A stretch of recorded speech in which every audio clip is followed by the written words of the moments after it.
The White People by Arthur Machen. Prologue. Sorcery and sanctity, said Ambrose. These are the only realities. Each is an ecstasy, a withdrawal from the common life. Cotgrave listened, interested. He had been brought by a friend to this mouldering house in a northern suburb, through an old garden, to the room where Ambrose the recluse dozed and dreamed over his books. Yes, he went on, magic is justified of her children. There are many, I think, who eat dry crusts and drink water with a joy infinitely sharper than anything within the experience of the practical epicure. You're speaking of the saints? Yes, and of the sinners too. I think you are falling into the very general error of confining the spiritual world to the supremely good, but the supremely wicked necessarily have their portion in it. The merely carnal, sensual man can no more be a great sinner than he can be a great saint. Most of us are just indifferent, mixed-up creatures. We muddle through the world without realizing the meaning and the inner sense of things, and consequently our wickedness and our goodness are alike second-rate, unimportant. And you think the great sinner, then, will be an ascetic, as well as the great saint? Great people of all kinds forsake the imperfect copies and go to the perfect originals. I have no doubt but that many of the very highest among the saints have never done a good action, using the words in their ordinary sense. And, on the other hand, there have been those who have sounded the very depths of sin, who all their lives have never done an ill deed. He went out of the room for a moment, and Cotgrave, in high delight, turned to his friend and thanked him for the introduction. "He's grand," he said. "I never saw that kind of lunatic before." Ambrose returned with more whisky and helped the two men in a liberal manner. He abused the teetotal sect with ferocity as he handed the seltzer, and pouring out a glass of water for himself, was about to resume his monologue when Cotgrave broke in. "I can't stand it, you know," he said. "Your paradoxes are too monstrous. A man may be a great sinner and yet never do anything sinful. Come." "You're quite wrong," said Ambrose. "I never make paradoxes. I wish I could. I merely said that a man may have an exquisite taste in Romanée Conti, and yet never have even smelt 4 ale. That's all, and it's more like a truism than a paradox, isn't it? Your surprise at my remark is due to the fact that you haven't realized what sin is. Oh yes, there is a sort of connection between sin with the capital letter, and actions which are commonly called sinful, with murder, theft, adultery, and so forth. Much the same connection that there is between the A, B, C, and fine literature. But I believe that the misconception, it is all but universal, arises in great measure from our looking at the matter through social spectacles. We think that a man who does evil to us and to his neighbors must be very evil. So he is, from a social standpoint. But can't you realize that evil in its essence is a lonely thing, a passion of the solitary individual soul? Really, the average murderer, qua murderer, is not by any means a sinner in the true sense of the word. He is simply a wild beast that we have to get rid of, to save our own necks from his knife. I should class him rather with tigers than with sinners. It seems a little strange. I think not. The murderer murders not from positive qualities, but from negative ones. He lacks something which non-murderers possess. Evil, of course, is wholly positive, only it is on the wrong side. You may believe me that sin in its proper sense is very rare. It is probable that there have been far fewer sinners than saints. Yes, your standpoint is all very well for practical social purposes. We are naturally inclined to think that a person who is very disagreeable to us must be a very great sinner. It is very disagreeable to have one's pocket picked, and we pronounce the thief to be a very great sinner. In truth, he is merely an undeveloped man. He cannot be a saint, of course, but he may be, and often is, an infinitely better creature than thousands who have never broken a single commandment. He is a great nuisance to us, I admit, and we very properly lock him up if we catch him. But between his troublesome and unsocial action and evil, Oh, the connection is of the weakest." It was getting very late. The man who had brought Cotgrave had probably heard all this before, since he assisted with a bland and judicious smile, but Cotgrave began to think that his lunatic was turning into a sage. "Do you know," he said, "you interest me immensely. You think, then, that we do not understand the real nature of evil?" "No, I don't think we do. We overestimate it and we underestimate it. We take the very numerous infractions of our social bylaws, the very necessary and very proper regulations which keep the human company together, and we get frightened at the prevalence of sin and evil. But this is really nonsense. Take theft, for example. Have you any horror at the thought of Robin Hood, of the Highland Caterans of the 17th century, of the moss troopers, of the company promoters of our day? Then, on the other hand, we underrate evil. We attach such an enormous importance to the sin of meddling with our pockets and our wives that we have quite forgotten the awfulness of real sin." And what is sin?" said Cotgrave. "I think I must reply to your question by another. What would your feelings be, seriously, if your cat or your dog began to talk to you and to dispute with you in human accents? You would be overwhelmed with horror, I am sure of it. And if the roses in your garden sang a weird song, you would go mad.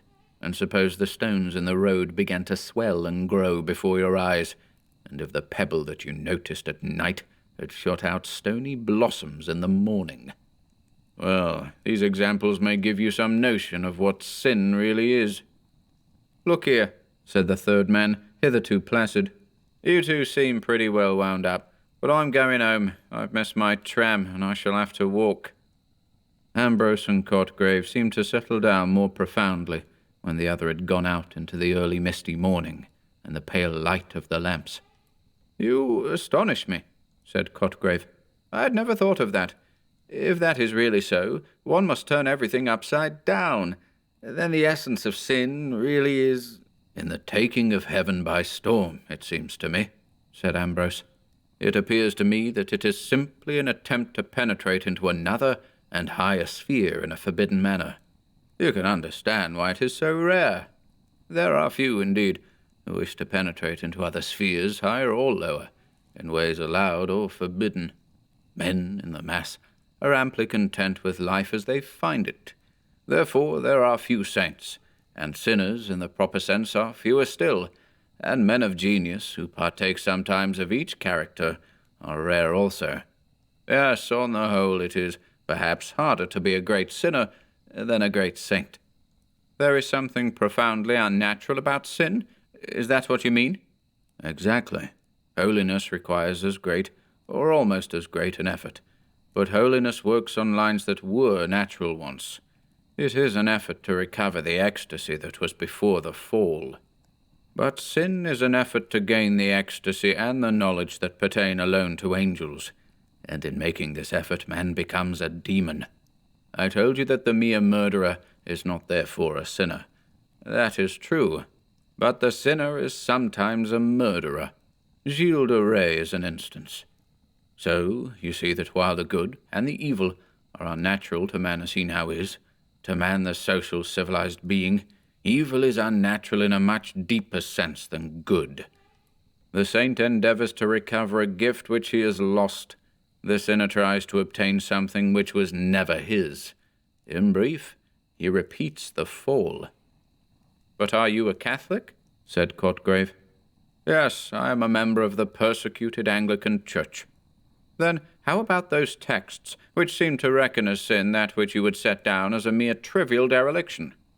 "Yes, but in one place the word sorcerers comes in the same sentence, doesn't it? That seems to me to give the keynote. Consider, can you imagine for a moment that a false statement which saves an innocent man's life is a sin? No. Very good, then. It is not the mere liar who is excluded by those words. It is, above all, the sorcerers who use the material life, who use the failings incidental to material life as instruments to obtain their infinitely wicked ends. And let me tell you this, our higher senses are so blunted, we are so drenched with materialism, that we should probably fail to recognize real wickedness if we encountered it. But shouldn't we experience a certain horror, a terror such as you hinted we would experience if a rose tree sang, in the mere presence of an evil man? We should, if we were natural. Children and women feel this horror you speak of. Even animals experience it. But with most of us, convention and civilization and education have blinded and deafened and obscured the natural reason. No, sometimes we may recognize evil by its hatred of the good. One doesn't need much penetration to guess at the influence which dictated quite unconsciously the Blackwood Review of Keats. But this is purely incidental. And, as a rule, I suspect that the hierarchs of Tophet pass quite unnoticed, or perhaps in certain cases, as good but mistaken men. But you used the word unconscious just now, of Keats' reviewers. Is wickedness ever unconscious? Always. It must be so. It is like holiness and genius in this, as in other points. It is a certain rapture or ecstasy of the soul, a transcendent effort to surpass the ordinary bounds. So, surpassing these, it surpasses also the understanding, the faculty that takes note of that which comes before it. No, a man may be infinitely and horribly wicked, and never suspect it. But I tell you, evil in this, its certain and true sense, is rare, and I think it is growing rarer. I am trying to get hold of it all, said Cotgrave. From what you say, I gather that the true evil differs generically from that which we call evil. Quite so. There is, no doubt, an analogy between the two, a resemblance such as enables us to use, quite legitimately, such terms as the foot of the mountain and the leg of the table. And sometimes, of course, the two speak, as it were, in the same language. The rough miner or puddler, the untrained, undeveloped tiger man, heated by a quart or two above his usual measure, comes home and kicks his irritating and injudicious wife to death. He is a murderer, and Gilles de Rais was a murderer, but you see the gulf that separates the two? The word, if I may so speak, is accidentally the same in each case, but the meaning is utterly different. It is flagrant Hobson-Jobson to confuse the two, or rather, it is as if one supposed that Juggernaut and the Argonauts had something to do etymologically with one another. And no doubt, the same weak likeness or analogy runs between all the social sins and the real spiritual sins, and in some cases, perhaps, the lesser may be schoolmasters to lead one on to the greater, from the shadow to the reality. If you're anything of a theologian, you will see the importance of all this. I am sorry to say, remarked Cotgrave, that I have devoted very little of my time to theology. Indeed, I have often wondered on what grounds theologians have claimed the title of Science of Sciences for their favourite study, since the theological books I've looked into have always seemed to me to be concerned with feeble and obvious pieties, or with the kings of Israel and Judah. I do not care to hear about those kings. Ambrose grinned. We must try to avoid theological discussion, he said. I perceive that you would be a bitter disputant. But perhaps the dates of the kings have as much to do with theology as the hobnails of the murderous puddler with evil. Then, to return to our main subject, you think that sin is an esoteric, occult thing? Yes. It is the infernal miracle as holiness as the supernal. Now and then, it is raised to such a pitch that we entirely fail to suspect its existence. It is like the note of the great pedal pipes of the organ, which is so deep that we cannot hear it. In other cases it may lead to the lunatic asylum, or to still stranger issues, but you must never confuse it with mere social misdoing. Remember how the apostle, speaking of the other side, distinguishes between charitable actions and charity, and as one may give all one's goods to the poor and yet lack charity, so remember, one may avoid every crime and yet be a sinner. Your psychology is very strange to me, said Cotgrave, but I confess I like it, and I suppose that one might fairly deduce from your premises the conclusion that the real sinner might very possibly strike the observer as a harmless personage enough? Certainly, because the true evil has nothing to do with social life or social laws, or if it has, only incidentally and accidentally. It is a lonely passion of the soul, or a passion of the lonely soul, whichever you like. If by chance we understand it and grasp its full significance, then, indeed, it will fill us with horror and with awe. But this emotion is widely distinguished from the fear and the disgust with which we regard the ordinary criminal, since this latter is largely or entirely founded on the regard which we have for our own skins or purses. We hate a murderer, because we know that we should hate to be murdered, or to have anyone that we like murdered. So, on the other side, we venerate the saints, but we don't like them as we like our friends. Can you persuade yourself that you would have enjoyed St. Paul's company? Do you think that you and I would have got on with Sir Galahad? So with the sinners as with the saints. If you met a very evil man, and recognized his evil, he would, no doubt, fill you with horror and awe. But there is no reason why you should dislike him. On the contrary, it is quite possible that if you could succeed in putting the sin out of your mind, you might find the sinner capital company, and in a little while you might have to reason yourself back into horror. Still, how awful it is. If the roses and the lilies suddenly sang on the coming morning, if the furniture began to move in procession, as in de Maupassant's tale. "I am glad you have come back to that comparison," said Cotgrave, "because I wanted to ask you what it is that corresponds in humanity to these imaginary feats of inanimate things. In a word, what is sin? You have given me, I know, an abstract definition, but I should like a concrete example." "I told you it was very rare," said Ambrose, who appeared willing to avoid the giving of a direct answer. "The materialism of the age, which has done a good deal to suppress sanctity, has done perhaps more to suppress evil. We find the earth so very comfortable that we have no inclination either for ascents or descents. It would seem as if the scholar who decided to specialize in Tophet would be reduced to purely antiquarian researches. No paleontologist could show you a live pterodactyl. And yet you, I think, have specialized, and I believe that your researches have descended to our modern times. You are really interested, I see.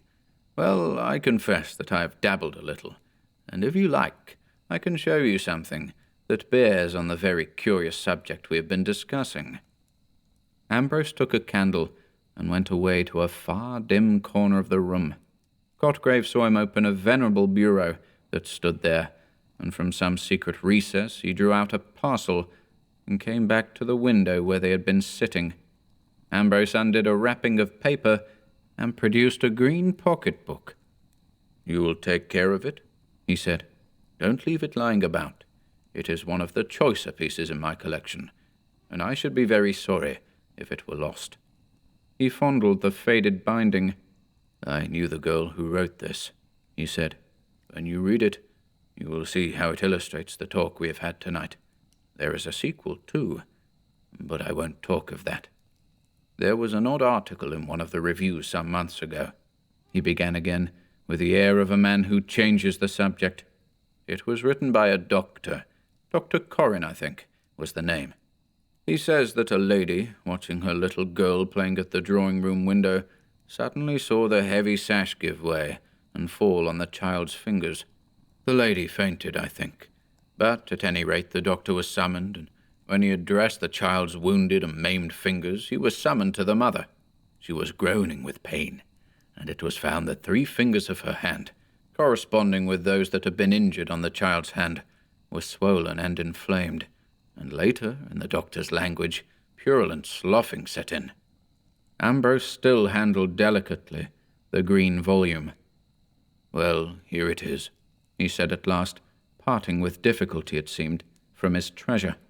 "You will bring it back as soon as you have read it," he said, as they went out into the hall, into the old garden, faint with the odour of white lilies.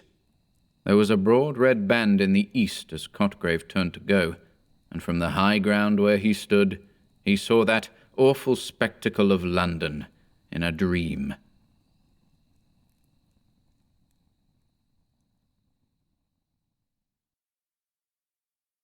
The Green Book. The morocco binding of the book was faded, and the colour had grown faint, but there were no stains, nor bruises, nor marks of usage. The book looked as if it had been bought on a visit to London some 70 or 80 years ago, and had somehow been forgotten and suffered to lie away out of sight. There was an old, delicate, lingering odour about it, such an odour as sometimes haunts an ancient piece of furniture for a century or more. The end papers, inside the binding, were oddly decorated with coloured patterns and faded gold. It looked small, but the paper was fine, and there were many leaves closely covered with minute, painfully formed characters. "I found this book," the manuscript began, "in a drawer in the old bureau that stands on the landing. It was a very rainy day, and I could not go out, so in the afternoon I got a candle and rummaged in the bureau. Nearly all the drawers were full of old dresses, but one of the small ones looked empty, and I found this book hidden right at the back. I wanted a book like this, so I took it to write in. It is full of secrets. I have a great many other books of secrets I've written, hidden in a safe place, and I am going to write here many of the old secrets and some new ones, but there are some I shall not put down at all. I must not write down the real names of the days and months which I found out a year ago, nor the way to make the Aklo letters, or the Kayan language, or the great beautiful circles, nor the Mao games, nor the chief songs. I may write something about all these things, but not the way to do them, for peculiar reasons. And I must not say who the nymphs are, or the dolls, or Gilo, or what Vulus mean. All these are most secret secrets, and I am glad when I remember what they are, and how many wonderful languages I know. But there are some things that I call the secrets of the secrets of the secrets, that I dare not think of unless I am quite alone, and then I shut my eyes and put my hands over them and whisper the word, and the Alala comes. I only do this at night in my room or in certain woods that I know, but I must not describe them, as they are secret woods. Then there are the ceremonies, which are all of them important, but some are more delightful than others. There are the white ceremonies, and the green ceremonies, and the scarlet ceremonies. The scarlet ceremonies are the best, but there is only one place where they can be performed properly, though there is a very nice imitation which I have done in other places. Besides these, I have the dances and the comedy, and I have done the comedy sometimes when the others were looking, and they didn't understand anything about it. I was very little when I first knew about these things. When I was very small and Mother was alive, I can remember remembering things before that, only it has all got confused. But I remember when I was 5 or 6, I heard them talking about me when they thought I was not noticing. They were saying how queer I was a year or 2 before, and how Nurse had called my mother to come and listen to me, talking all to myself, and I was saying words that nobody could understand. I was speaking the Sioux language, but I only remember a very few of the words, as it was about the little white faces that used to look at me when I was lying in my cradle. They used to talk to me, and I learnt their language and talked to them in it, about some great white place where they lived, where the trees and the grass were all white, and there were white hills as high up as the moon, and a cold wind. I have often dreamed of it afterwards, but the faces went away when I was very little. But a wonderful thing happened when I was about 5. My nurse was carrying me on her shoulder. There was a field of yellow corn, and we went through it. It was very hot. Then we came to a path through a wood, and a tall man came after us, and went with us till we came to a place where there was a deep pool, and it was very dark and shady. Nurse put me down on the soft moss under a tree, and she said, "She can't get to the pond now." So they left me there, and I sat quite still and watched, and out of the water and out of the wood came 2 wonderful white people, and they began to play and dance and sing. They were a kind of creamy white, like the old ivory figure in the drawing-room. One was a beautiful lady with kind dark eyes, and a grave face, and long black hair, and she smiled such a strange, sad smile at the other, who laughed and came to her. They played together, and danced round and round the pool, and they sang a song till I fell asleep. Nurse woke me up when she came back, and she was looking something like the lady had looked, so I told her all about it, and asked her why she looked like that. At first she cried, and then she looked very frightened, and turned quite pale. She put me down on the grass and stared at me, and I could see she was shaking all over. Then she said I had been dreaming, but I knew I hadn't. Then she made me promise not to say a word about it to anybody, and if I did, I should be thrown into the black pit. I was not frightened at all, though Nurse was, and I never forgot about it, because when I shut my eyes and it was quite quiet, and I was all alone, I could see them again, very faint and far away, but very splendid, and little bits of the song they sang came into my head, but I couldn't sing it. I was 13, nearly 14, when I had a very singular adventure, so strange that the day on which it happened is always called the White Day. My mother had been dead for more than a year, and in the morning I had lessons, but they let me go out for walks in the afternoon.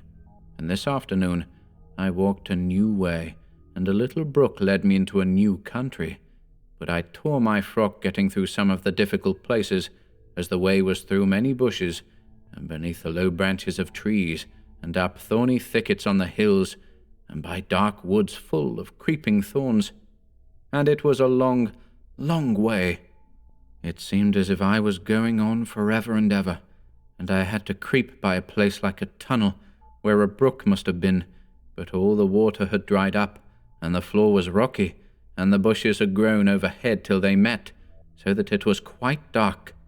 And I went on and on through that dark place.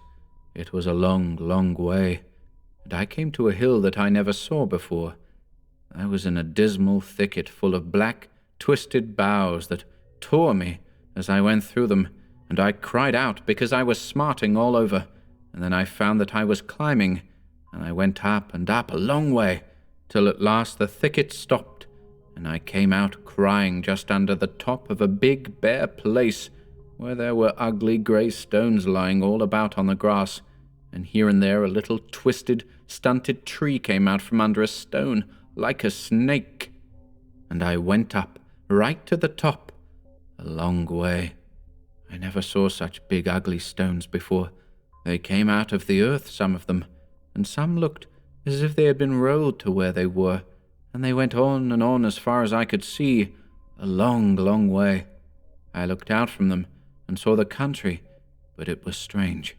It was winter-time, and there were black, terrible woods hanging from the hills all round. It was like seeing a large room hung with black curtains, and the shape of the tree seemed quite different from any I had ever seen before. I was afraid. Then beyond the woods there were other hills round in a great ring, but I had never seen any of them. It all looked black, and everything had a vor over it. It was all so still and silent, and the sky was heavy and grey and sad, like a wicked voorish dome in deep Dendo. I went on into the dreadful rocks. There were hundreds and hundreds of them. Some were like horrid grinning men. I could see their faces, as if they would jump at me out of the stone, and catch hold of me, and drag me with them back into the rock, so that I should always be there.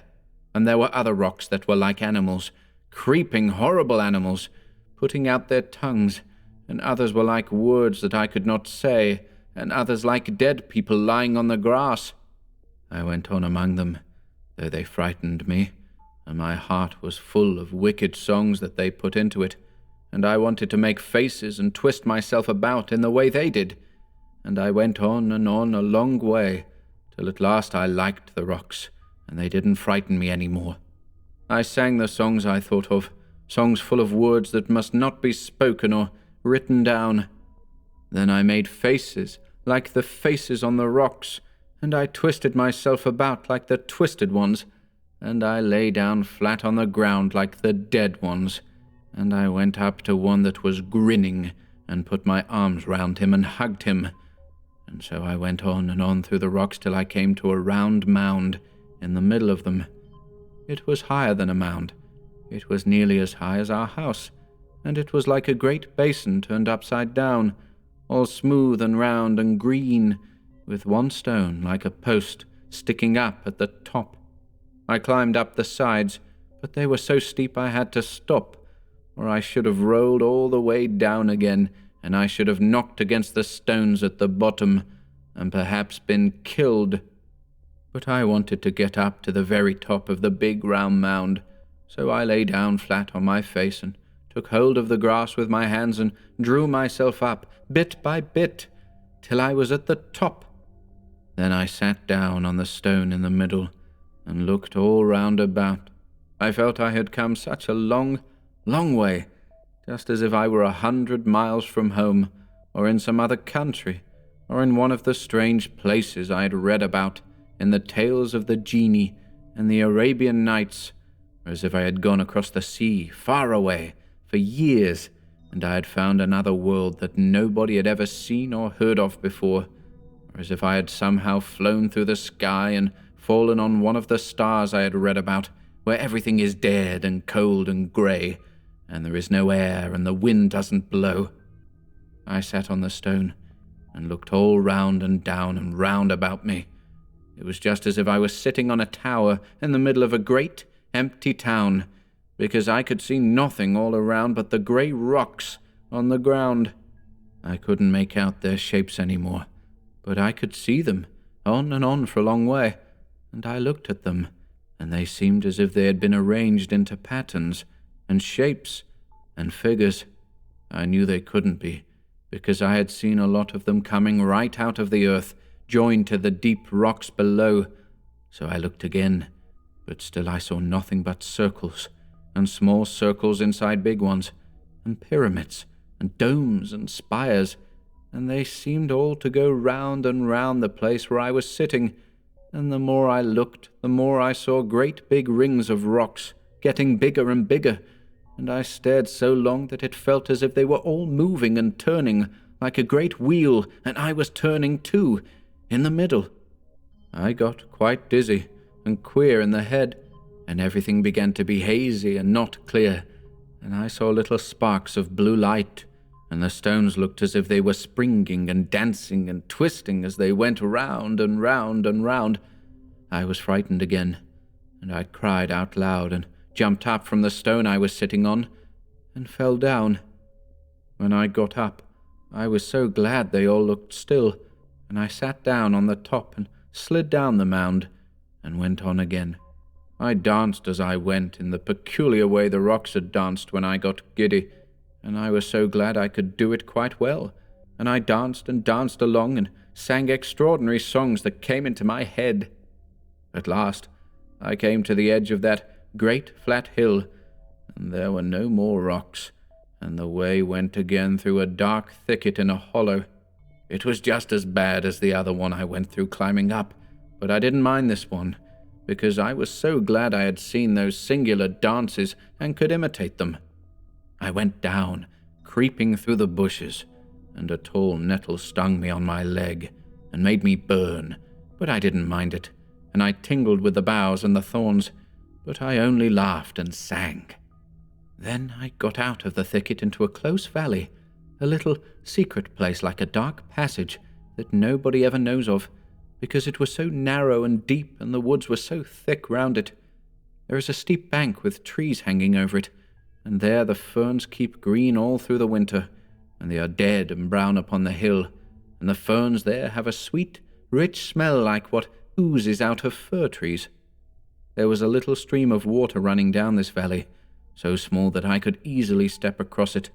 I drank the water with my hand, and it tasted like bright yellow wine, and it sparkled and bubbled as it ran down over beautiful red and yellow and green stones, so that it seemed alive and all colours at once. I drank it, and I drank more with my hand, but I couldn't drink enough, so I lay down and bent my head and sucked the water up with my lips. It tasted much better, drinking it that way, and a ripple would come up to my mouth and give me a kiss, and I laughed and drank again, and pretended there was a nymph, like the one in the old picture at home, who lived in the water and was kissing me.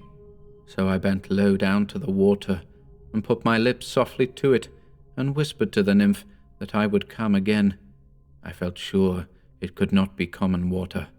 I was so glad when I got up and went on, and I danced again and went up and up the valley under hanging hills. And when I came to the top, the ground rose up in front of me, tall and steep as a wall, and there was nothing but the green wall and the sky. I thought of forever and forever, world without end, amen, and I thought I must have really found the end of the world, because it was like the end of everything, as if there could be nothing at all beyond, except the kingdom of Vor, where the light goes when it is put out, and the water goes when the sun takes it away. I began to think of all the long, long way I had journeyed, how I had found a brook and followed it on, and gone through bushes and thorny thickets and dark woods full of creeping thorns. Then I had crept up a tunnel under trees and climbed a thicket and seen all the grey rocks and sat in the middle of them when they turned around, and then I had gone on through the grey rocks and come down the hill through the stinging thicket and up the dark valley, all a long, long way. I wondered how I should get home again, if I could ever find the way, and if my home was there any more, or if it were turned and everybody in it into grey rocks as in the Arabian Nights. So I sat down on the grass and thought what I should do next. I was tired, and my feet were hot with walking, and as I looked about, I saw there was a wonderful well just under the high, steep wall of grass. All the ground round it was covered with bright, green, dripping moss.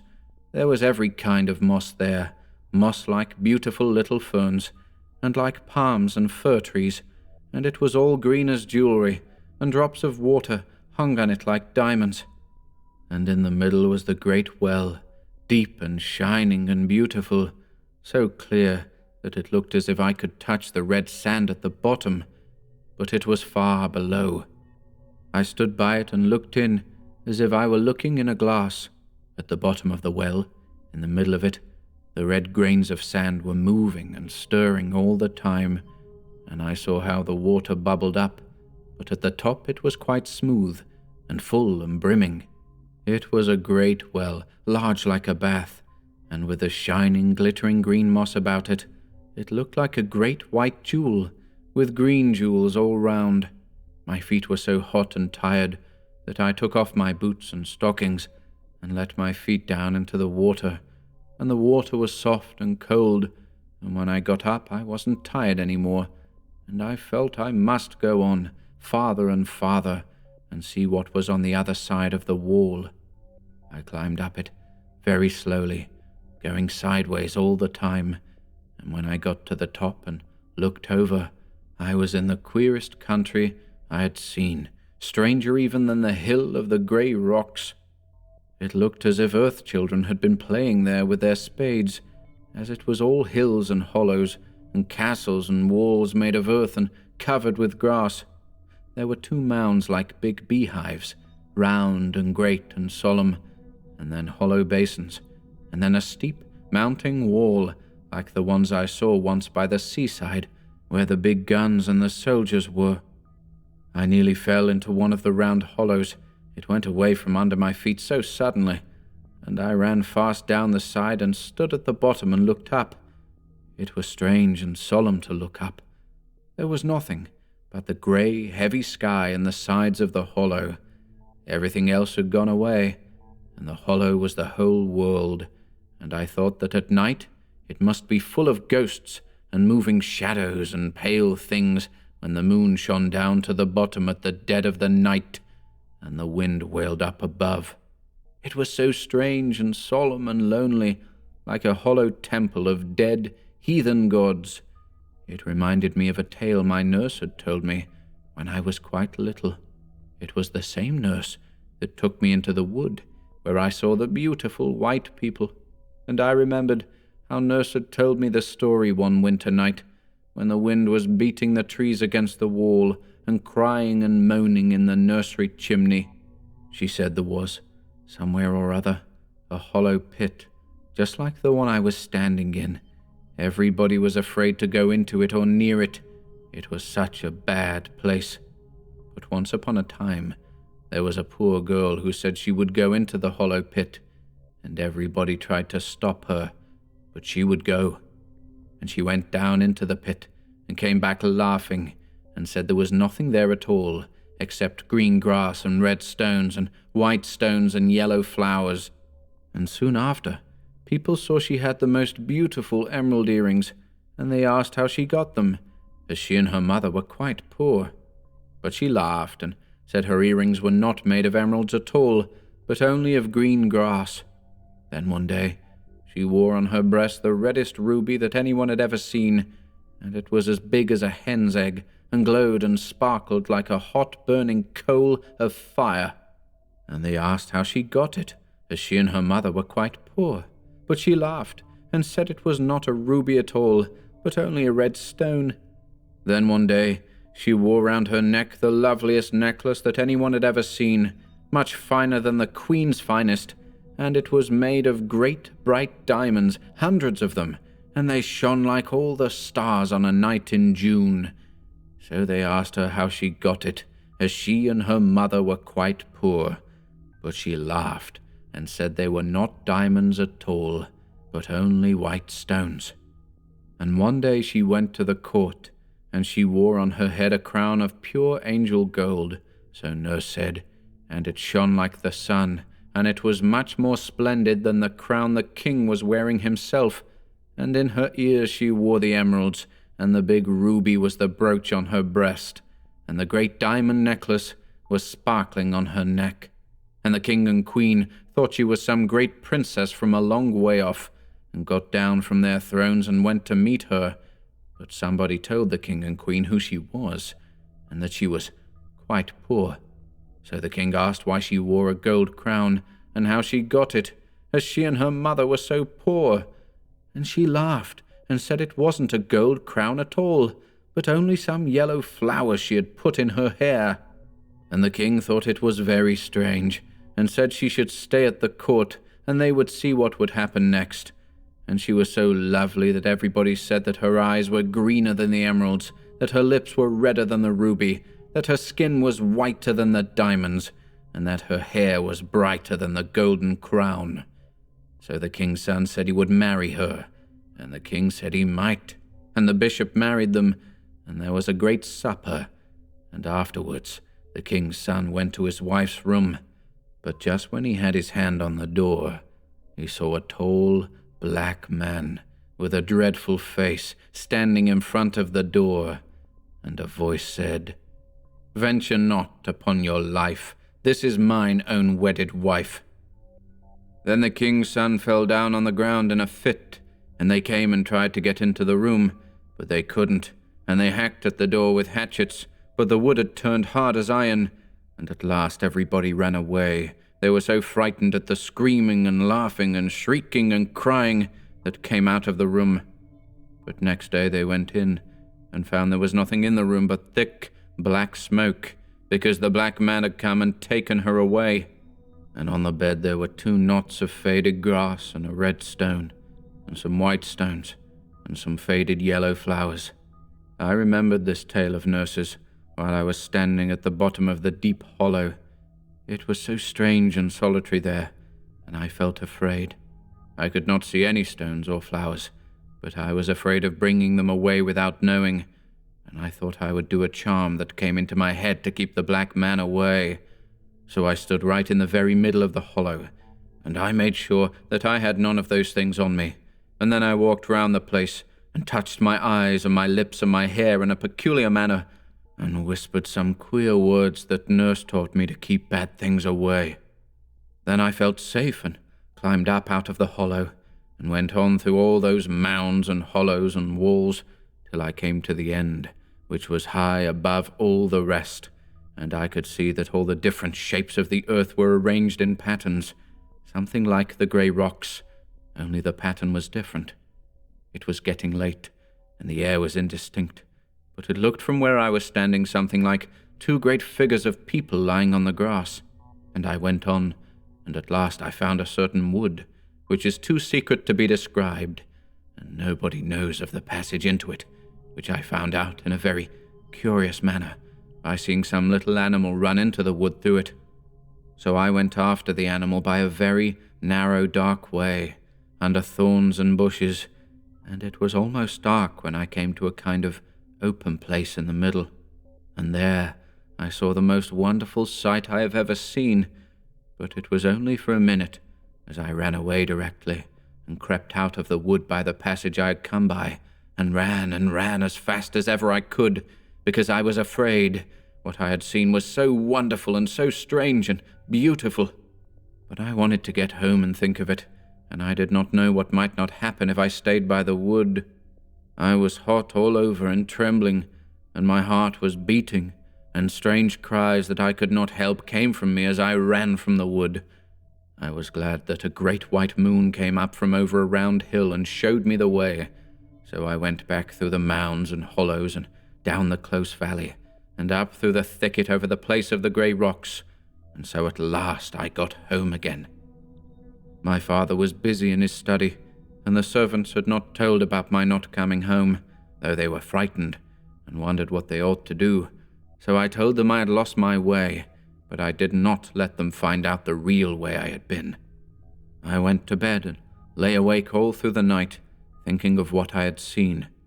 When I came out of the narrow way, and it looked all shining, though the air was dark, it seemed so certain, and all the way home I was quite sure that I had seen it, and I wanted to be alone in my room, and be glad over it all to myself, and shut my eyes and pretend it was there, and do all the things I would have done if I had not been so afraid.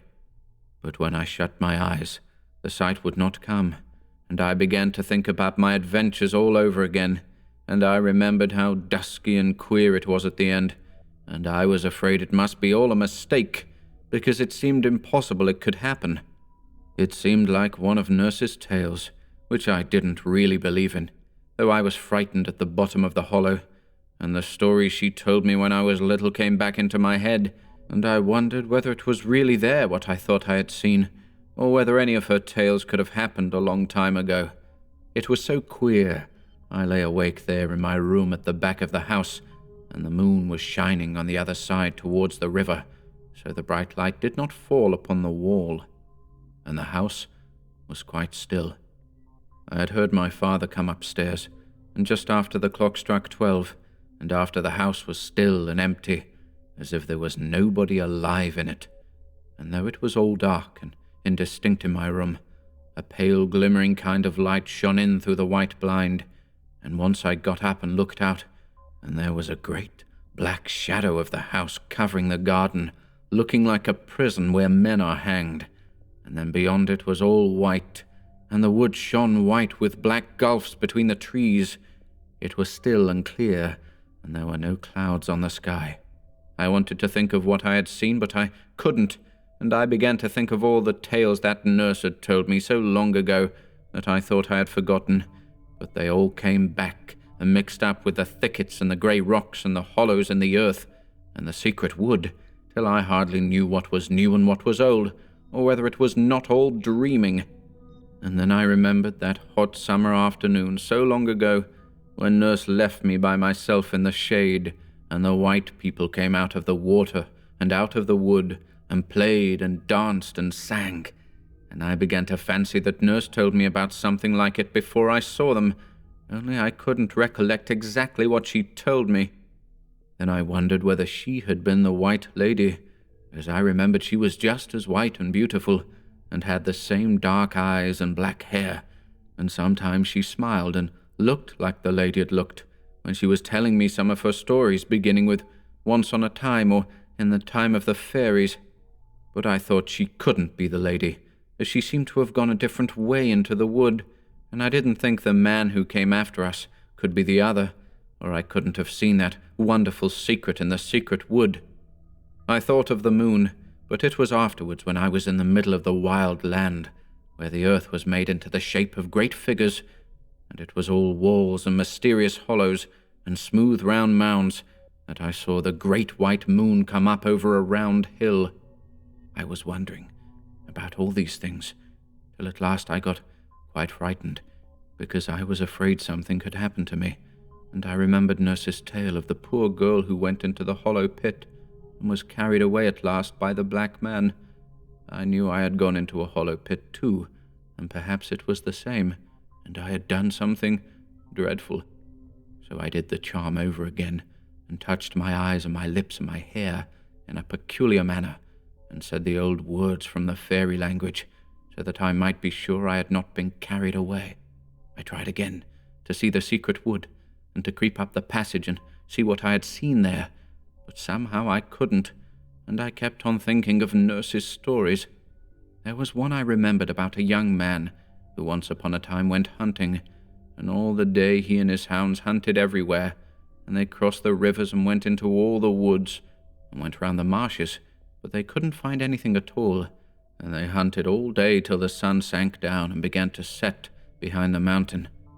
And the young man was angry because he couldn't find anything, and he was going to turn back, when just as the sun touched the mountain, he saw come out of a break in front of him a beautiful white stag, and he cheered to his hounds, but they whined and would not follow, and he cheered to his horse, but it shivered and stood stock still, and the young man jumped off the horse and left the hounds and began to follow the white stag all alone, and soon it was quite dark, and the sky was black, without a single star shining in it, and the stag went away into the darkness.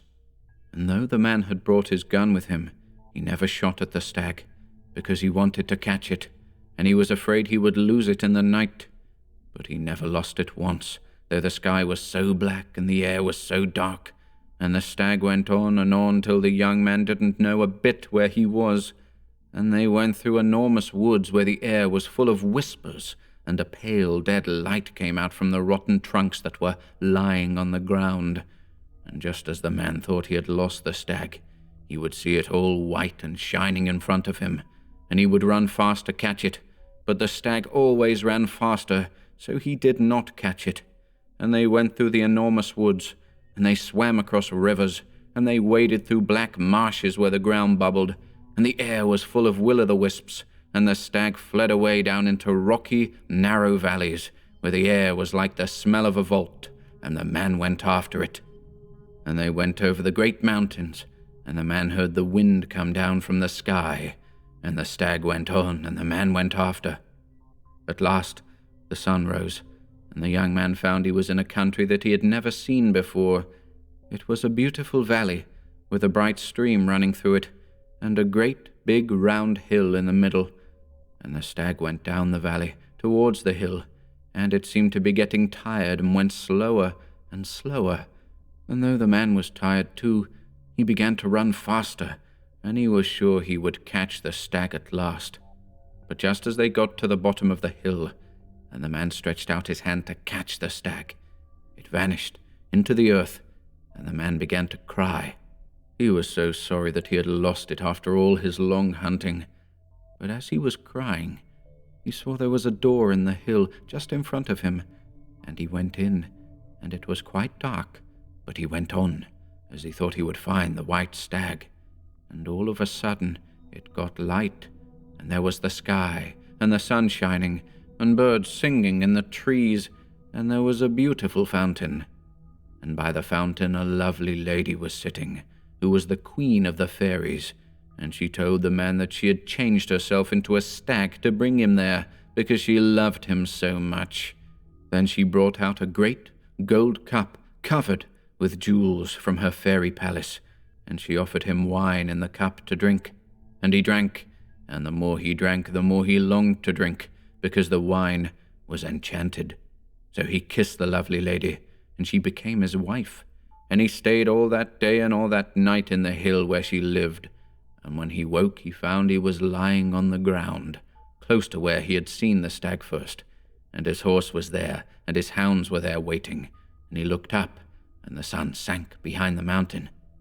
And he went home and lived a long time, but he would never kiss any other lady, because he had kissed the queen of the fairies, and he would never drink common wine any more, because he had drunk enchanted wine. And sometimes nurse told me tales that she had heard from her great-grandmother, who was very old and lived in a cottage on the mountain all alone, and most of these tales were about a hill where people used to meet at night long ago, and they used to play all sorts of strange games and do queer things that Nurse told me of, but I couldn't understand. And now, she said, everybody but her great-grandmother had forgotten all about it, and nobody knew where the hill was, not even her great-grandmother.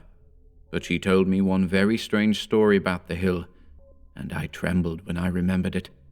She said that people always went there in summer when it was very hot, and they had to dance a good deal. It would be all dark at first, and there were trees there, which made it much darker, and people would come, one by one, from all directions, by a secret path which nobody else knew, and 2 persons would keep the gate, and everyone as they came up had to give a very curious sign, which Nurse showed me as well as she could, but she said she couldn't show me properly. And all kinds of people would come. There would be gentlefolks and village folks, and some old people and boys and girls, and quite small children who sat and watched. And it would be all dark as they came in, except in one corner where someone was burning something that smelt strong and sweet and made them laugh, and there one would see a glaring of coals and the smoke mounting up red. So they would all come in, and when the last had come, there was no door any more, so that no one else could get in, even if they knew there was anything beyond. And once a gentleman who was a stranger and had ridden a long way lost his path at night, and his horse took him into the very middle of the wild country, where everything was upside down, and there were dreadful marshes and great stones everywhere, and holes underfoot, and the trees looked like gibbet posts, because they had great black arms that stretched out across the way. And this strange gentleman was very frightened, and his horse began to shiver all over, and at last it stopped and wouldn't go any farther, and the gentleman got down and tried to lead the horse, but it wouldn't move, and it was all covered with a sweat, like death. So the gentleman went on all alone, going farther and farther into the wild country, till at last he came to a dark place, where he heard shouting and singing and crying, like nothing he had ever heard before. It all sounded quite close to him, but he couldn't get in, and so he began to call, and while he was calling, something came behind him, and in a minute his mouth and arms and legs were all bound up, and he fell into a swoon. And when he came to himself, he was lying by the roadside, just where he had first lost his way, under a blasted oak with a black trunk, and his horse was tied beside him. So he rode on to the town, and told the people there what had happened, and some of them were amazed, but others knew. So when once everybody had come, there was no door at all for anybody else to pass in by, and when they were all inside, round in a ring, touching each other, someone began to sing in the darkness, and someone else would make a noise like thunder with a thing they had on purpose, and on still nights people would hear the thundering noise far, far away, beyond the wild land, and some of them, who thought they knew what it was, used to make a sign on their breasts when they woke up in their beds at dead of night, and heard that terrible deep noise, like thunder on the mountains. And the noise and the singing would go on and on for a long time, and the people who were in a ring swayed a little to and fro, and the song was in an old, old language that nobody knows now, and the tune was queer. Nurse said her great-grandmother had known someone who remembered a little of it when she was quite a little girl, and Nurse tried to sing some of it to me, and it was so strange a tune that I turned all cold, and my flesh crept as if I had put my hand on something dead. Sometimes it was a man that sang, and sometimes it was a woman, and sometimes the one who sang it did it so well that 2 or 3 of the people who were there fell to the ground shrieking and tearing with their hands. The singing went on, and the people in the ring kept swaying to and fro for a long time, and at last the moon would rise over a place they called the Toldiol, and came up and showed them swinging and swaying from side to side, with the sweet thick smoke curling up from the burning coals, and floating in circles all around them.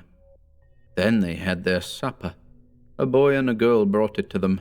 The boy carried a great cup of wine, and the girl carried a cake of bread, and they passed the bread and the wine round and round, but they tasted quite different from common bread and common wine, and changed everybody that tasted them. Then they all rose up and danced, and secret things were brought out of some hiding place, and they played extraordinary games, and danced round and round and round in the moonlight, and sometimes people would suddenly disappear and never be heard of afterwards, and nobody knew what had happened to them. And they drank more of that curious wine, and they made images and worshipped them. And Nurse showed me how the images were made one day when we were out for a walk, and we passed by a place where there was a lot of wet clay. So Nurse asked me if I would like to know what those things were like that they made on the hill, and I said yes. Then she asked me if I would promise never to tell a living soul a word about it, and if I did, I was to be thrown into the black pit with the dead people, and I said I wouldn't tell anybody, and she said the same thing again and again, and I promised. So she took my wooden spade and dug a big lump of clay and put it in my tin bucket, and told me to say if anyone met us that I was going to make pies when I went home.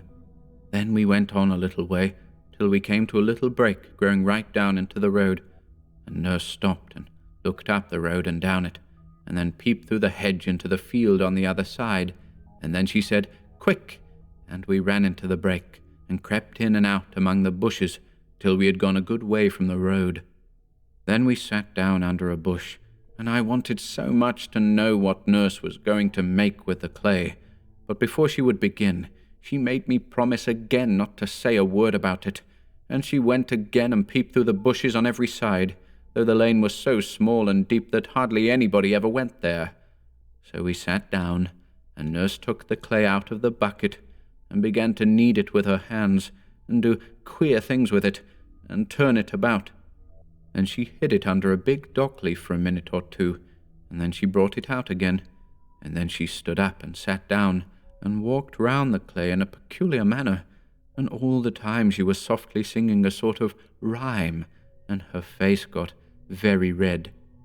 Then she sat down again, and took the clay in her hands and began to shape it into a doll, but not like the dolls I have at home, and she made the queerest doll I had ever seen, all out of the wet clay, and hid it under a bush to get dry and hard, and all the time she was making it she was singing these rhymes to herself, and her face got redder and redder. So we left the doll there, hidden away in the bushes where nobody would ever find it, and a few days later we went the same walk, and when we came to that narrow, dark part of the lane where the break runs down to the bank, Nurse made me promise all over again, and she looked about, just as she had done before, and we crept into the bushes till we got to the green place where the little clay man was hidden.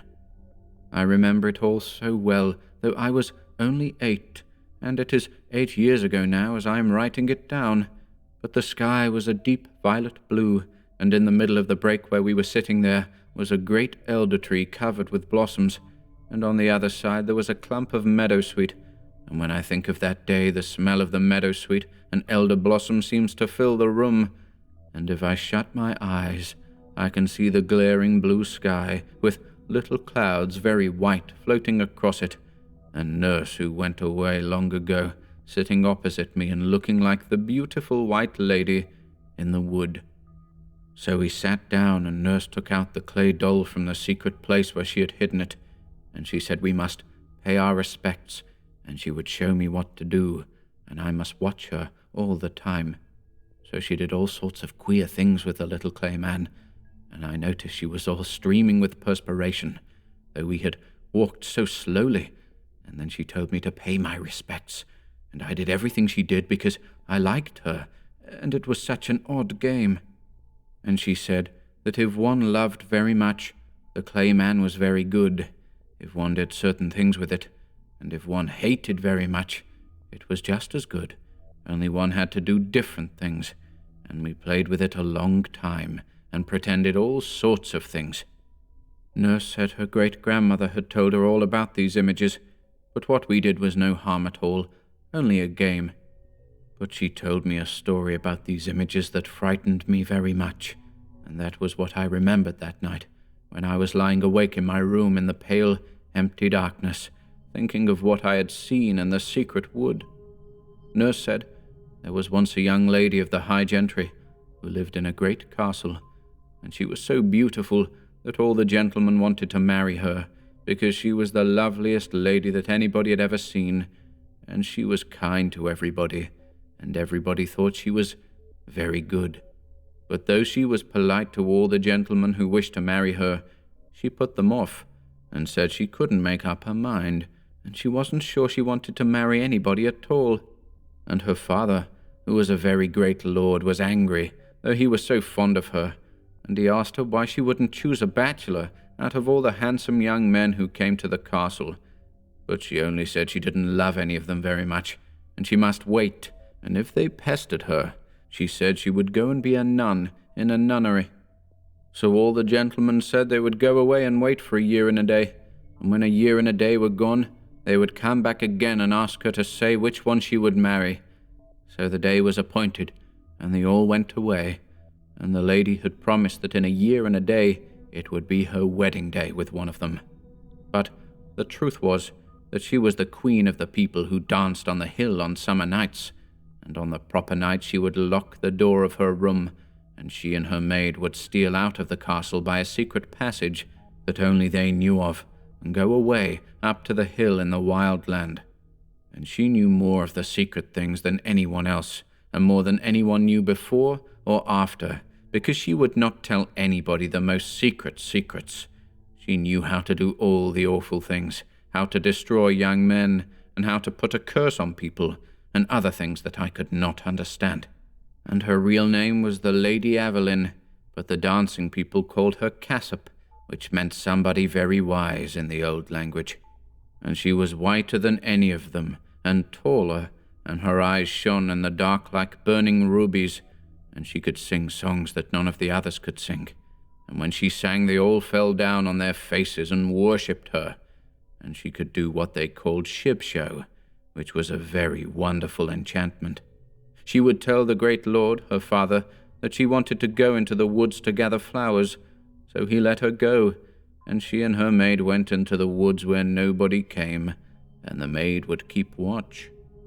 Then the lady would lie down under the trees and begin to sing a particular song, and she stretched out her arms, and from every part of the wood great serpents would come, hissing and gliding in and out among the trees, and shooting out their forked tongues as they crawled up to the lady. And they all came to her, and twisted round her body, and her arms and her neck, till she was covered with writhing serpents, and there was only her head to be seen.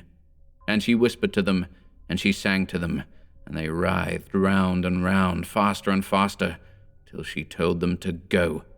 And they all went away directly, back to their holes, and on the lady's breast there would be a most curious, beautiful stone, shaped something like an egg, and coloured dark blue and yellow, and red and green, marked like a serpent's scales.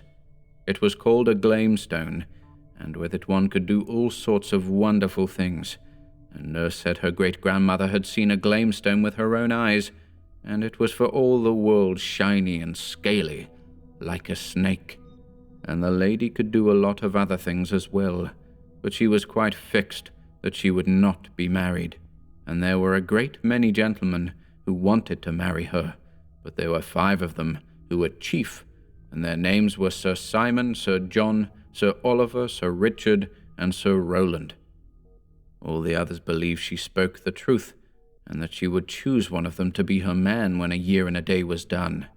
It was only Sir Simon, who was very crafty, who thought she was deceiving them all, and he vowed he would watch and try if he could find out anything. And though he was very wise, he was very young, and he had a smooth, soft face like a girl's, and he pretended, as the rest did, that he would not come to the castle for a year and a day, and he said he was going away beyond the sea to foreign parts. But he really only went a very little way, and came back dressed like a servant girl, and so he got a place in the castle to wash the dishes, and he waited and watched, and he listened and said nothing, and he hid in dark places, and woke up at night and looked out, and he heard things and he saw things that he thought were very strange, and he was so sly that he told the girl that waited on the lady that he was really a young man, and that he had dressed up as a girl because he loved her so very much, and wanted to be in the same house with her, and the girl was so pleased that she told him many things, and he was more than ever certain that the Lady Evelyn was deceiving him and the others. And he was so clever, and told the servant so many lies, that one night he managed to hide in the Lady Evelyn's room behind the curtains, and he stayed quite still, and never moved, and at last the lady came, and she bent down under the bed, and raised up a stone, and there was a hollow place underneath, and out of it she took a waxen image, just like the clay one that I and nurse had made in the brick. And all the time her eyes were burning like rubies, and she took the little wax doll up in her arms and held it to her breast, and she whispered and she murmured, and she took it up and she laid it down again, and she held it high and she held it low, and she laid it down again, and she said, "Happy is he that begot the bishop, that ordered the clerk, that married the man, that had the wife, that fashioned the hive, that harboured the bee, that gathered the wax that my own true love was made of." And she brought out of an aumbry a great golden bowl, and she brought out of a closet a great jar of wine, and she poured some of the wine into the bowl, and she laid her mannikin very gently in the wine, and washed it in the wine all over. Then she went to a cupboard, and took a small round cake, and laid it on the image's mouth, and then she bore it softly and covered it up. And Sir Simon, who was watching all the time, though he was terribly frightened, saw the lady bend down and stretch out her arms and whisper and sing, and then Sir Simon saw beside her a handsome young man, who kissed her on the lips, and they drank wine out of the golden bowl together, and they ate the cake together. But when the sun rose, there was only the little wax doll, and the lady hid it again under the bed in the hollow place. So Sir Simon knew quite well what the lady was, and he waited and he watched till the time she had said was nearly over, and in a week the year and a day would be done. And one night, when he was watching behind the curtains in her room, he saw her making more wax dolls, and she made 5 and hid them away. And the next night she took one out and held it up, and filled the golden bowl with water, and took the doll by the neck and held it under the water.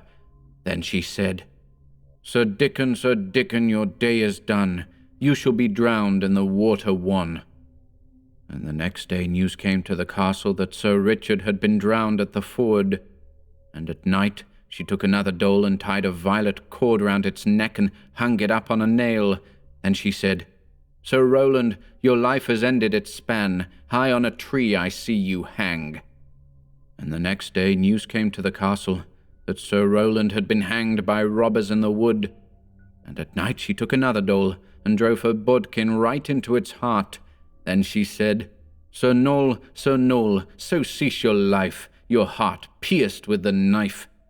And the next day news came to the castle that Sir Oliver had fought in a tavern, and a stranger had stabbed him to the heart. And at night she took another doll and held it to a fire of charcoal till it was melted. Then she said, "Sir John, return and turn to clay, in fire of fever you waste away." And the next day news came to the castle that Sir John had died in a burning fever. So then Sir Simon went out of the castle, and mounted his horse and rode away to the bishop, and told him everything. And the bishop sent his men, and they took the Lady Evelyn, and everything she had done was found out. So on the day after the year and a day, when she was to have been married, they carried her through the town in her smock, and they tied her to a great stake in the market-place, and burned her alive before the bishop, with her wax image hung round her neck. And people said the wax man screamed in the burning of the flames. And I thought of this story again and again as I was lying awake in my bed, and I seemed to see the Lady Evelyn in the market-place, with the yellow flames eating up her beautiful white body. And I thought of it so much that I seemed to get into the story myself, and I fancied I was the lady, and that they were coming to take me to be burnt with fire, with all the people in the town looking at me. And I wondered whether she cared, after all the strange things she had done, and whether it hurt very much to be burned at the stake. I tried again and again to forget nurse's stories, and to remember the secret I had seen that afternoon, and what was in the secret wood, but I could only see the dark and a glimmering in the dark, and then it went away, and I only saw myself running, and then a great moon came up white over a dark round hill.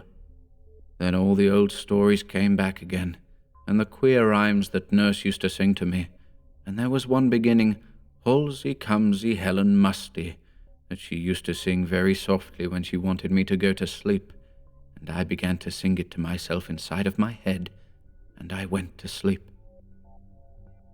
The next morning I was very tired and sleepy, and could hardly do my lessons, and I was very glad when they were over and I had had my dinner, as I wanted to go out and be alone.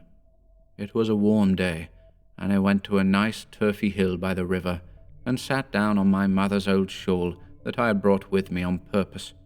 The sky was grey, like the day before, but there was a kind of white gleam behind it, and from where I was sitting I could look down on the town, and it was all still and quiet and white like a picture. I remembered that it was on that hill that Nurse taught me to play an old game called Troy Town, in which one had to dance and wind in and out on a pattern in the grass, and then when one had danced and turned long enough, the other person asks you questions, and you can't help answering whether you want to or not, and whatever you are told to do, you feel you have to do it. Nurse said there used to be a lot of games like that some people knew of, and there was one by which people could be turned into anything you liked, and an old man her great-grandmother had seen had known a girl who had been turned into a large snake, and there was another very ancient game of dancing and winding and turning by which you could take a person out of himself and hide him away as long as you liked, and his body went walking about quite empty, without any sense in it.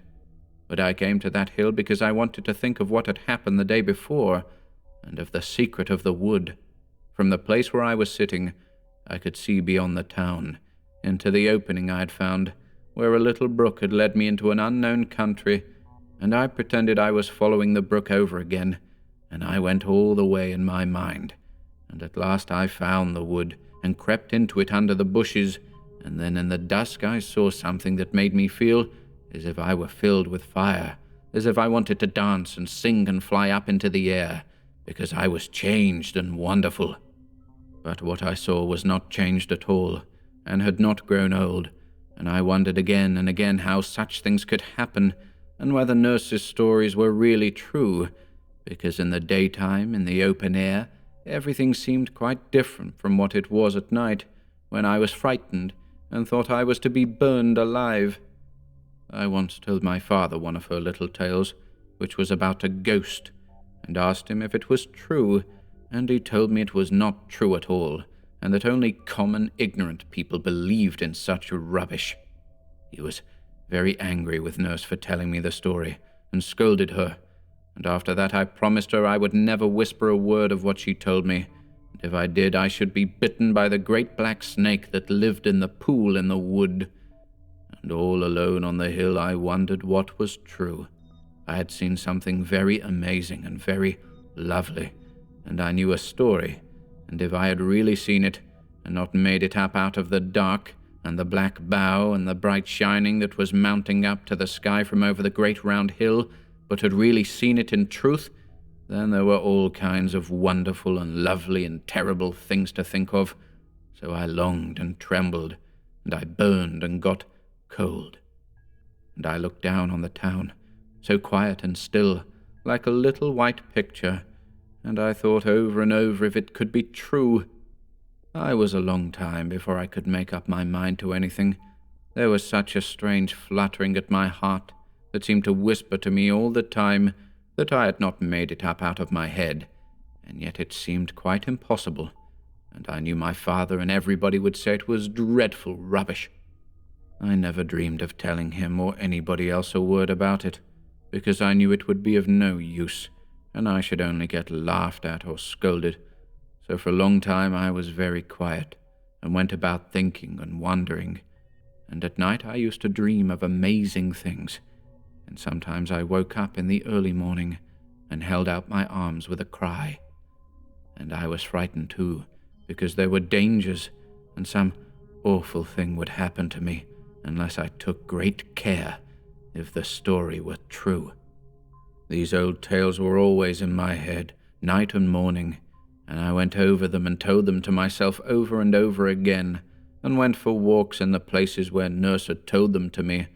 And when I sat in the nursery by the fire in the evenings, I used to fancy Nurse was sitting in the other chair and telling me some wonderful story in a low voice, for fear anybody should be listening.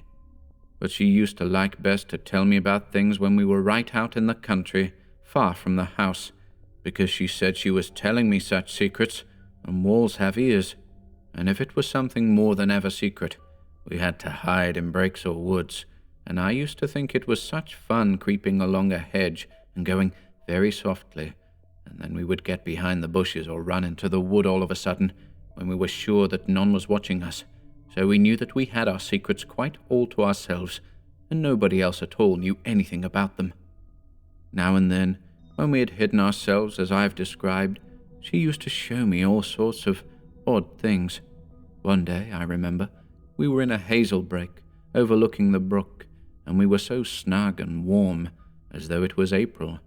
The sun was quite hot, and the leaves were just coming out. Nurse said she would show me something funny that would make me laugh, and then she showed me, as she said, how one could turn a whole house upside down without anybody being able to find out, and the pots and pans would jump about, and the china would be broken, and the chairs would tumble over of themselves. I tried it one day in the kitchen, and I found I could do it quite well, and a whole row of plates on the dresser fell off it, and Cook's little work table tilted up and turned right over before her eyes, as she said, but she was so frightened and turned so white that I didn't do it again, as I liked her. And afterwards, in the hazel copse, when she had shown me how to make things tumble about, she showed me how to make rapping noises, and I learned how to do that too. Then she taught me rhymes to say on certain occasions, and peculiar marks to make on other occasions, and other things that her great-grandmother had taught her when she was a little girl herself. And these were all the things I was thinking about in those days, after the strange walk when I thought I had seen a great secret, and I wish Nurse were there for me to ask her about it. But she had gone away more than 2 years before, and nobody seemed to know what had become of her, or where she had gone. But I shall always remember those days if I live to be quite old, because all the time I felt so strange, wondering and doubting, and feeling quite sure at one time, and making up my mind, and then I would feel quite sure that such things couldn't happen really, and it began all over again. But I took great care not to do certain things that might be very dangerous, so I waited and wondered for a long time, and though I was not sure at all, I never dared to try to find out. But one day, I became sure that all that Nurse said was quite true, and I was all alone when I found it out. I trembled all over with joy and terror, and as fast as I could, I ran into one of the old brakes where we used to go. It was the one by the lane, where Nurse made the little clay man, and I ran into it, and I crept into it, and when I came to the place where the elder was, I covered up my face with my hands, and lay down flat on the grass, and I stayed there for 2 hours without moving, whispering to myself delicious, terrible things, and saying some words over and over again. It was all true and wonderful and splendid, and when I remembered the story I knew and thought of what I had really seen, I got hot and I got cold, and the air seemed full of scent and flowers and singing. And first, I wanted to make a little clay man like the one Nurse had made so long ago, and I had to invent plans and stratagems, and to look about and to think of things beforehand, because nobody must dream of anything that I was doing or going to do, and I was too old to carry clay about in a tin bucket. At last I thought of a plan, and I brought the wet clay to the brake, and did everything that Nurse had done, only I made a much finer image than the one she had made, and when it was finished, I did everything that I could imagine, and much more than she did, because it was the likeness of something far better. And a few days later, when I had done my lessons early, I went for the second time by the way of the little brook that had led me into a strange country. And I followed the brook, and went through the bushes, and beneath the low branches of trees, and up thorny thickets on the hill, and by dark woods full of creeping thorns, a long, long way. Then I crept through the dark tunnel where the brook had been, and the ground was stony, till at last I came to the thicket that climbed up the hill, and though the leaves were coming out upon the trees, everything looked almost as black as it was on the first day that I went there. And the thicket was just the same, and I went up slowly till I came out on the big bare hill, and began to walk among the wonderful rocks. I saw the terrible vor again on everything, for though the sky was brighter, the ring of wild hills all around was still dark, and the hanging woods looked dark and dreadful, and the strange rocks were as grey as ever. And when I looked down on them from the great mound, sitting on the stone, I saw all their amazing circles and rounds within rounds, and I had to sit quite still and watch them, as they began to turn about me, and each stone danced in its place, and they seemed to go round and round in a great whirl, as if one were in the middle of all the stars, and heard them rushing through the air. So I went down among the rocks to dance with them, and to sing extraordinary songs, and I went down through the other thicket, and drank from the bright stream in the close and secret valley, putting my lips down to the bubbling water, and then I went on till I came to the deep, brimming well among the glittering moss, and I sat down. I looked before me into the secret darkness of the valley, and behind me was the great high wall of grass, and all around me there were the hanging woods that made the valley such a secret place. I knew there was nobody here at all besides myself, and that no one could see me. So I took off my boots and stockings, and let my feet down into the water, saying the words that I knew. And it was not cold at all, as I expected, but warm and very pleasant, and when my feet were in it, I felt as if they were in silk, or as if the nymph were kissing them. So when I had done, I said the other words, and made the signs, and then I dried my feet with a towel I had brought on purpose, and put on my stockings and boots. Then I climbed up the steep wall, and went into the place where there are the hollows, and the two beautiful mounds, and the round ridges of land, and all the strange shapes. I did not go down into the hollow this time, but I turned at the end, and made out the figures quite plainly, as it was lighter, and I had remembered the story I had quite forgotten before, and in the story the two figures are called Adam and Eve, and only those who know the story understand what they mean.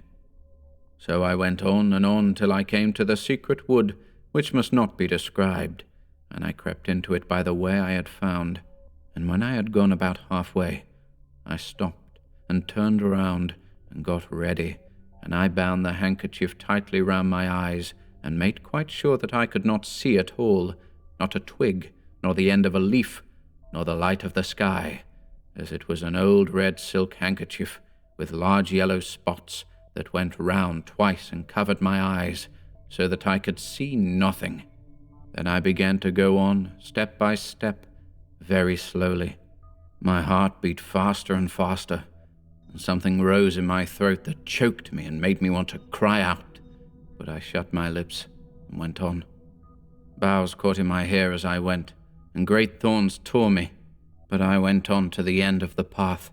Then I stopped and held out my arms and bowed, and I went round the first time, feeling with my hands, and there was nothing. I went round the second time, feeling with my hands, and there was nothing. Then I went round the third time, feeling with my hands, and the story was all true, and I wished that the years were gone by, and that I had not so long a time to wait before I was happy forever and ever. Nurse must have been a prophet, like those we read of in the Bible. Everything that she said began to come true, and since then, other things that she told me of have happened. That was how I came to know that her stories were true, and that I had not made up the secret myself out of my own head. But there was another thing that happened that day. I went a second time to the secret place. It was at the deep brimming well. When I was standing on the moss, I bent over and looked in, and then I knew who the white lady was that I had seen come out of the water in the wood long ago, when I was quite little, and I trembled all over, because that told me other things. Then I remembered how, some time after I had seen the white people in the wood, Nurse asked me more about them, and I told her all over again, and she listened, and said nothing for a long, long time. And at last she said, "You will see her again."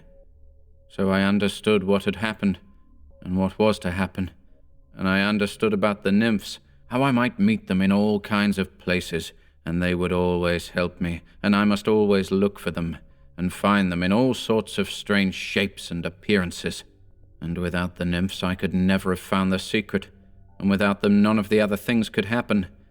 Nurse had told me all about them long ago, but she called them by another name, and I did not know what she meant, or what her tales of them were about, only that they were very queer, and there were two kinds, the bright and the dark, and both were very lovely and very wonderful, and some people saw only one kind, and some only the other, but some saw them both. But usually the dark appeared first, and the bright ones came afterwards, and there were extraordinary tales about them. It was a day or two after I had come home from the secret place that I first really knew the nymphs. Nurse had shown me how to call them, and I had tried, but I did not know what she meant, and so I thought it was all nonsense.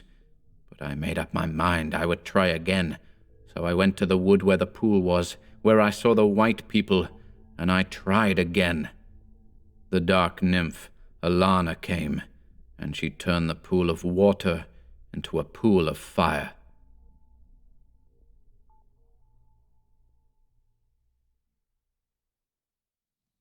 Epilogue. "That's a very queer story," said Cotgrave, handing back the green book to the recluse, Ambrose. "I see the drift of a good deal, but there are many things that I do not grasp at all. On the last page, for example, what does she mean by nymphs?" "Well, I think there are references throughout the manuscript to certain processes, which have been handed down by tradition from age to age. Some of these processes are just beginning to come within the purview of science, which has arrived at them, or rather at the steps which lead to them, by quite different paths.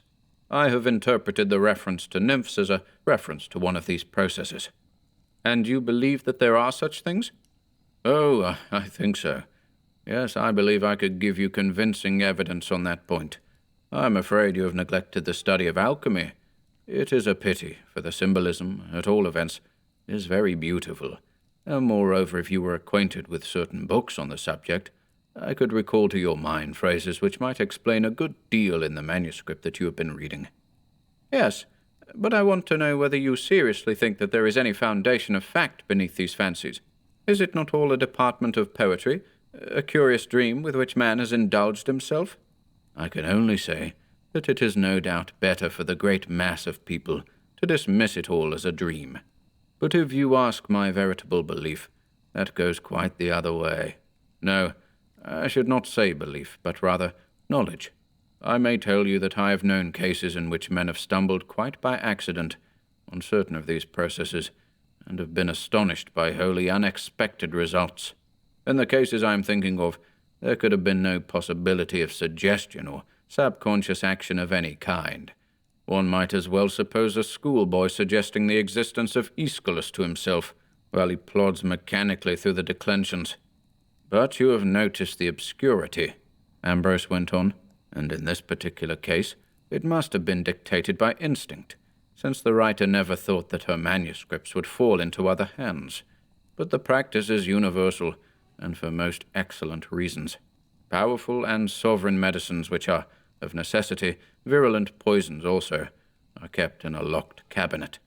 The child may find the key by chance, and drink herself dead, but in most cases the search is educational, and the vials contain precious elixirs for him who has patiently fashioned the key for himself.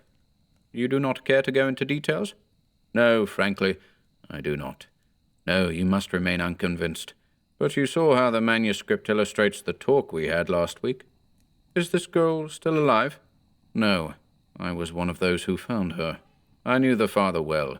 He was a lawyer, and had always left her very much to herself. He thought of nothing but deeds and leases, and the news came to him as an awful surprise.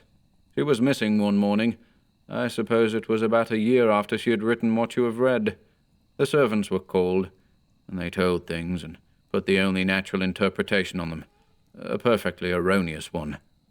They discovered that green book somewhere in her room, and I found her in the place that she described with so much dread, lying on the ground before the image. It was an image? Yes. It was hidden by the thorns and the thick undergrowth that had surrounded it. It was a wild, lonely country, but you know what it was like by her description. Of course you will understand that the colors have been heightened.